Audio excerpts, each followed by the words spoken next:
గని.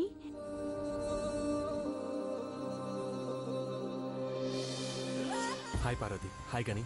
దండలు పెద్దబాబు గారు.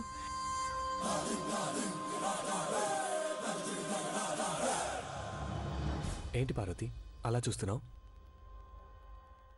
అమ్మో, కథలు చెప్తారే, యుద్ధాలు చేసి రాజులా ఉన్నారు.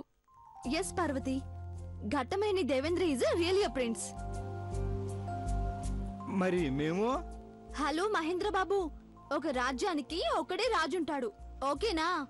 నువ్వు రాజ్యంలో ఒక కామిక్ పోస్ట్. చూడు బ్రో. నో ఐష్, నా తమ్ముడు ఘట్టమనేని వంశ యువరాజు. నేను సైనికుణ్ణి. నా కుటుంబం వంశం ఆనందంగా ఉండడం కోసం శ్రమించే సైనికుని మాత్రమే. సూపర్ దేవా. ఆంటీ వస్తున్నారు. దేవా, కింగ్ మదర్ ని తెలుగులో ఏమంటారు? చెప్పు చెప్పు, ఫాస్ట్ గా చెప్పు. రాజమాత. ఎస్, రాజమాత. రాజమాత ఘట్టమనేని అఖిలాండేశ్వరి గారు వస్తున్నారా? హో